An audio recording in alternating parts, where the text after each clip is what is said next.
Selamat siang anak-anak, hari ini kita kembali lagi kepada matpel biologi. Untuk memulai pelajaran kali ini, alangkah lebih baiknya kita berdoa terlebih dahulu. Berdoa menurut kepercayaan dan agamanya masing-masing. Berdoa mulai.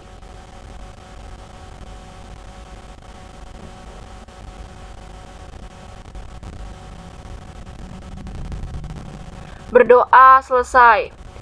Silakan dikeluarkan buku catatan kalian dan juga alat tulis kalian. Catatlah poin-poin yang penting dan juga catat penjelasan ibu yang tidak ada di PPT, karena ini akan berguna ketika nanti ulangan. Dan jangan lupa buku biologi sudah disampul ya, karena ini sudah minggu kedua. Untuk biologi, sampul dan mapnya berwarna abu-abu. Baik, kita mulai pelajaran hari ini, yaitu mengenai keanekaragaman hayati. Ada 6 subbab pada bab keanekaragaman hayati. Untuk 3 subbab yang di atas, ini sudah kita bahas ya pada pertemuan kemarin atau pada pertemuan 1. Untuk pertemuan kali ini, Ibu akan membahas mengenai poin keempat dan poin kelima, yaitu mengenai poin hewan dan tumbuhan langka di Indonesia dan juga persebaran keanekaragaman hayati di Indonesia. Kita mulai dari poin 4 ya. Oke, poin 4, hewan dan tumbuhan langka di Indonesia. Sekarang ini di Indonesia banyak sekali hewan dan tumbuhan yang mengalami kepunahan, sehingga jarang sekali kita temui anak-anak. Hewan dan tumbuhan yang sudah termasuk kategori langka itu diantaranya ada jalak Bali, badak Jawa, harimau Jawa, kemudian ada harimau Sumatera, ada bunga Rafflesia arnoldi. Nah, banyak faktor nih yang menyebabkan terjadinya kelangkaan pada hewan ataupun tumbuhan. Antara lain itu ada 2 faktor anak-anak. Faktor pertama yaitu faktor daya regenerasi rendah. Kemudian ada faktor kedua, ini akibat manusia. Nah, akibat manusia ini nanti akan ada 4 poin yang kita bahas. Kita bahas yang pertama dulu ya, ini mengenai daya regenerasi rendah. Oke, daya regenerasi rendah itu hewan atau tumbuhan menghasilkan keturunan dalam jumlah sedikit tapi memerlukan waktu banyak. Oke, di sini Ibu contohkan ada badak nih anak-anak. Jadi badak itu memerlukan waktu kurang lebih 4 tahun untuk melahirkan. Nah, yang dilahirkan itu hanya 1 ekor anak badak. Coba kalian bayangkan, badak itu hamil atau dia memerlukan waktu hamil itu dalam kurun waktu 4 tahun, tapi hanya menghasilkan 1 badak. Nah, beda lagi nih dengan si tikus. Tikus ini memiliki daya regenerasi tinggi. Kenapa? Karena tikus mempunyai masa kehamilan sekitar 21 hari dan melahirkan keturunannya 4-12 ekor sekali proses kehamilan atau proses kelahiran. Nah, tikus ini dia butuh waktu sedikit, tapi anak yang dihasilkan banyak. Sedangkan si badak ini membutuhkan waktu lama, tapi menghasilkan anak sedikit. Makanya si badak ini termasuk hewan langka karena dia memiliki regenerasi rendah, hamilnya lama, terus anaknya cuma sedikit. Kalau tikus, kucing, kalau kucing kan dia hamilnya cepet tuh, dan sekali beranak juga dia anaknya banyak, ya kan? Makanya kucing sampai sekarang tidak dikatakan langka karena dia masih banyak. Sedangkan badak ini sudah dikatakan langka karena dia daya regenerasinya rendah. Kemudian anak-anak ada poin kedua yaitu akibat manusia. Nih anak-anak, selain karena daya regenerasi rendah, akibat aktivitas manusia juga berperan dalam berkurangnya jumlah makhluk hidup, baik hewan maupun tumbuhan. Aktivitas manusia yang dapat menyebabkan berkurangnya jumlah makhluk hidup, ini diantara lain yang pertama ada perburuan liar. Oke, di sini anak-anak ada yang namanya burung nih. Ini burung apa ya? Ini adalah burung cendrawasih atau bisa juga disebut Paradisaea minor. Kemudian di sini juga ada si harimau Sumatera nih anak-anak. Burung cendrawasih ini burung yang diburu secara besar-besaran karena dia memiliki bulu yang bagus, yaitu bulunya dia berwarna-warni nih anak-anak. Coba kalau kalian perhatikan, di sini sayapnya berwarna merah, ada kuning, ada putihnya juga. Kenapa dia diburu secara besar-besaran? Jadi ternyata burung cendrawasih ini dipakai sebagai upacara adat suku setempat. Perlu kalian ketahui, burung cendrawasih ini banyak di Papua. Jadi untuk adat-adat upacara adat di Papua, dia menggunakan burung cendrawasih nih anak-anak. Kemudian yang kedua itu sebagai cenderamata atau sebagai oleh-oleh. Jadi banyak oleh-oleh khas Papua itu berbahan dari burung cendrawasih ini anak-anak, berbahan dari bulu cendrawasih ini, sehingga untuk kebutuhan produksi cenderamata ini maka terjadilah pemburuan liar, pemburuan besar-besaran, sehingga mulai terjadi kelangkaan pada burung cendrawasih. Nah, kalau untuk harimau Sumatera, biasanya dia itu untuk diambil bulunya anak-anak. Bulunya disayat dan dijual. Nah, biasanya bulu ini banyak dipakai untuk kalau diimport ke luar negeri, ini bisa dijadikan bahan tas anak-anak ataupun sepatu kulit ataupun tas kulit ya. Kemudian juga ada beberapa orang Sumatera yang menggunakan harimau Sumatera ini untuk sebagai ilmu kekebalan ya. Jadi banyak orang-orang sana yang masih mempercayai mistis. Nah, itu yaitu dengan mempercayai bahwa dengan mampu memburu harimau, maka dia akan misalkan contohnya mempunyai ilmu kebal, seperti itu anak-anak. Oke. Kemudian yang kedua itu dijadikan maskot suatu daerah. Jadi hewan ini biasanya dijadikan sebagai maskot daerah nih anak-anak. Contohnya di sini ada burung bondol. Burung bondol ini sebagai maskot daerah khusus ibu kota Jakarta nih anak-anak. Kemudian ada kepodang emas. Nah, burung kepodang emas ini sebagai maskot Provinsi Jawa Tengah. Karena dua burung ini dijadikan maskot pada provinsi tertentu, sehingga orang-orang itu tertarik anak-anak buat mempunyai burung ini karena burungnya unik.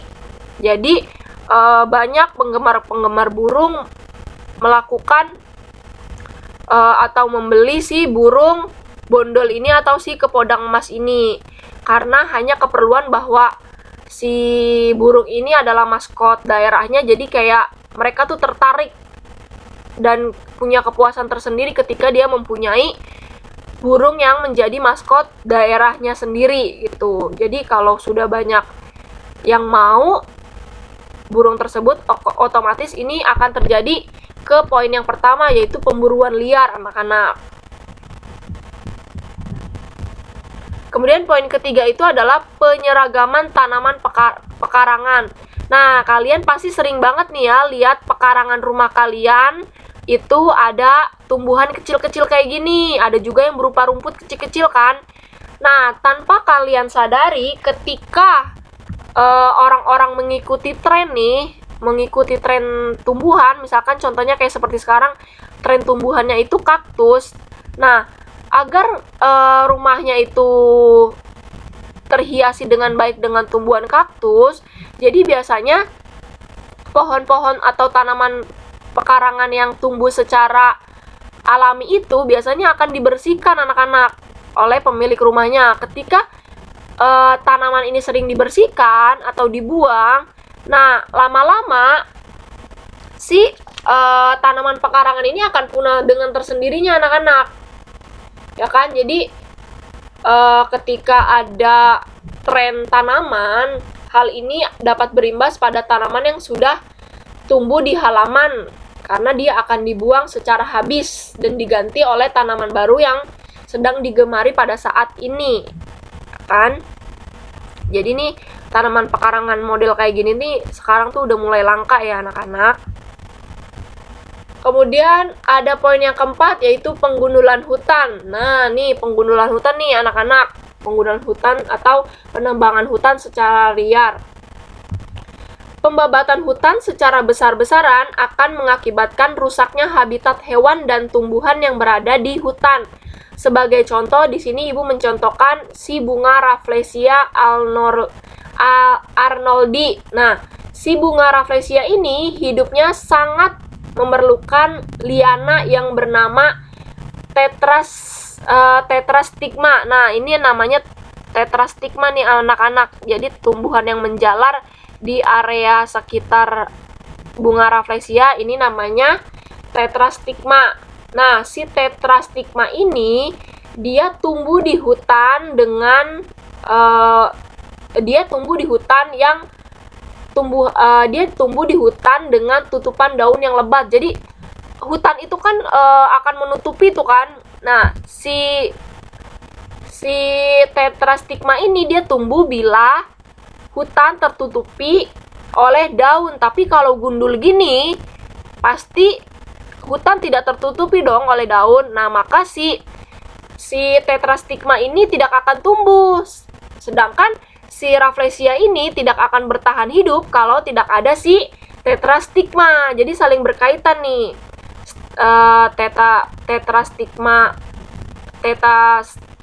Tetrastigmanya membutuhkan hutan, yaitu penutupan daun oleh hutan, sedangkan si Rafflesia ini membutuhkan si tetrastigma ini. Jadi kalau digundulin hutannya maka akan langkalah si bunga Rafflesia ini.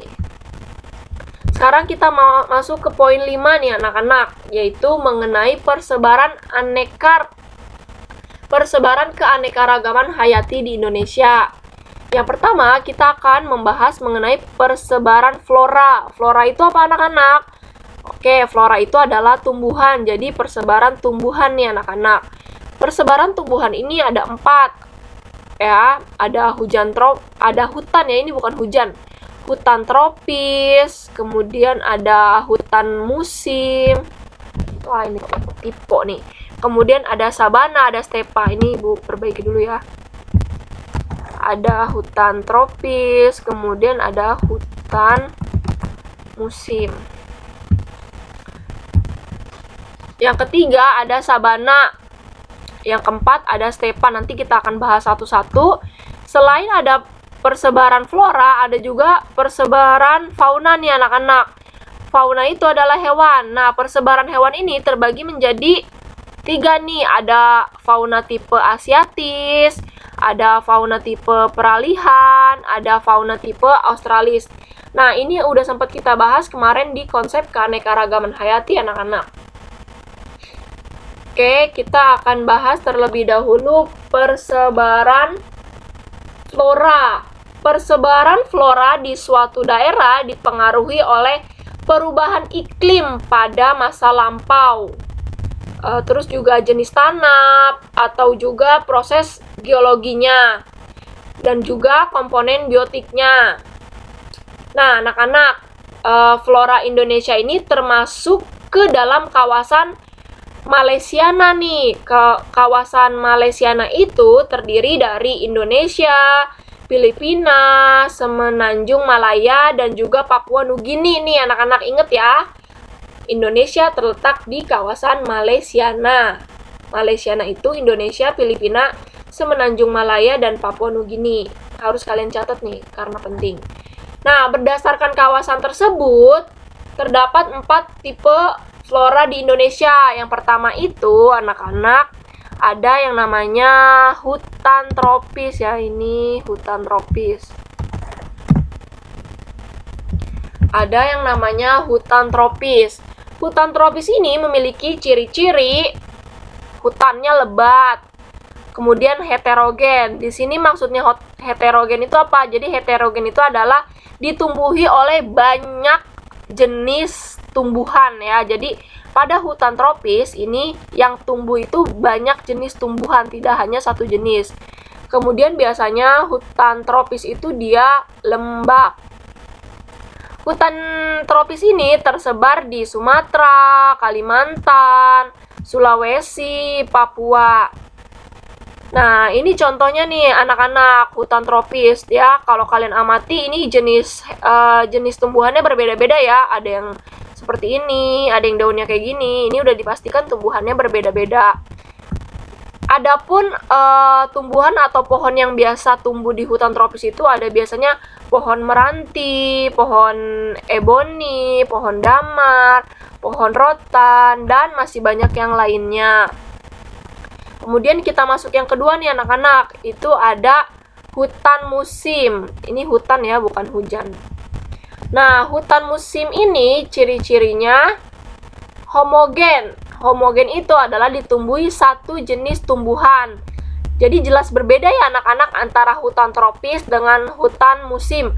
Kalau hutan tropis dia ditumbuhi banyak tumbuhan yang disebut heterogen. Sedangkan kalau hutan musim dia ditumbuhi satu jenis tumbuhan atau disebut homogen. Kemudian ciri-ciri yang kedua yaitu tumbuhan tersebut akan menggugurkan daunnya pada musim kemarau, anak-anak. Jadi punya ciri khas tersendiri nih untuk hutan musim. Nah, hutan musim ini tersebar di Jawa, Maluku, Kepulauan Nusa Tenggara, bisa di NTT dan juga di NTB. Nah, ini gambarnya nih anak-anak. Terlihat jelas ya perbedaan antara hutan tropis sama hutan musim. Ini hanya ditumbuhi satu jenis saja nih anak-anak. Ya. Nah, biasanya itu ditumbuhi oleh pohon jati, pohon cemara, dan juga pohon yang lain-lainnya.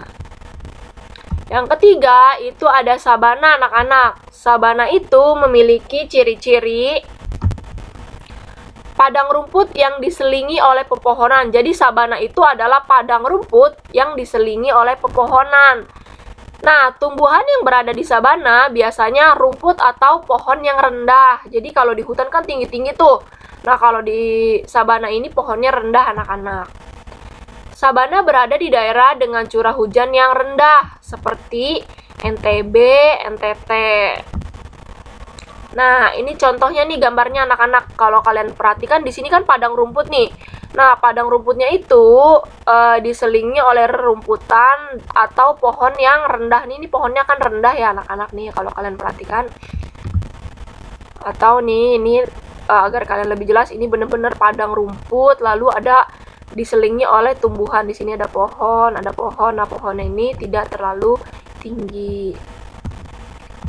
Kemudian kita masuk yang keempat yaitu stepa. Stepa itu memiliki ciri-ciri padang rumput yang sangat luas. Jadi kalau stepa itu benar-benar pure hanya padang rumput anak-anak. Stepa ini banyak ditemui di Pulau Sumba dan juga di Sumbawa, Flores, dan juga di Timor. Nah, ini anak-anak jelas banget ya terlihat kalau si stepa ini benar-benar pure, benar-benar rumput saja, tidak ada pohon kecil-kecil ya. Harus bedakan stepa dengan sabana. Sekarang kita masuk ke sebaran fauna nih anak-anak. Sebaran fauna di setiap daerah di Indonesia itu dipengaruhi oleh gerakan hewan, terus keadaan alam dan juga rintangan alam. Terdapat banyak sekali nih persebaran fauna nih di Indonesia. Persebaran fauna di Indonesia ini anak-anak dipengaruhi oleh benua Asia dan juga ada benua Australia. Oke. Akan kita bahas yang pertama, makanya ada tipe asiatis nih anak-anak.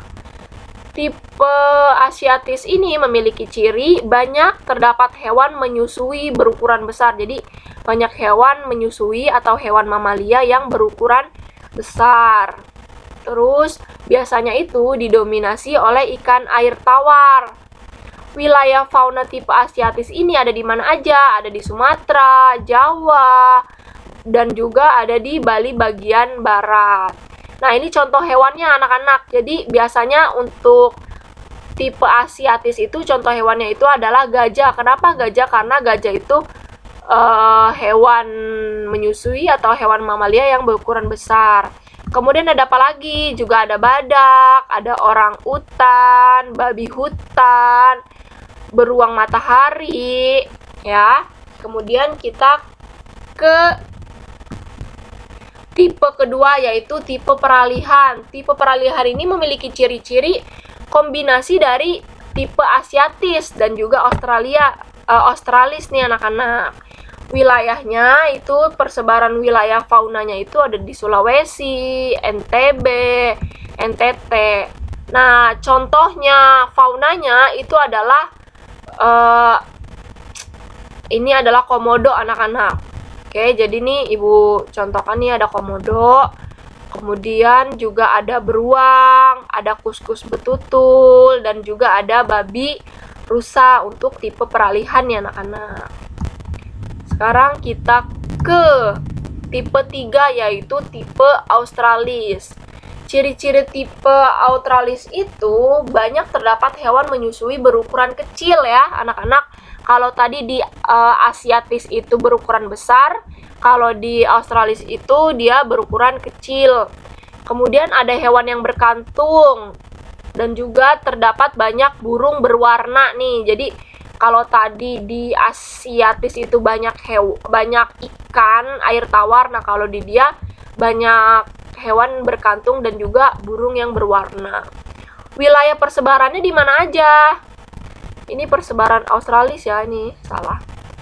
Nah, persebarannya itu ada di Papua, kemudian dan juga ada di Kepulauan Aru bagian timur. Nah, ini contohnya anak-anak, ini adalah bukan kanguru, ini adalah walabi. Jadi walabi itu sama dengan kanguru, tapi walabi itu adalah kanguru berukuran minim atau berukuran lebih kecil dari kanguru anak-anak.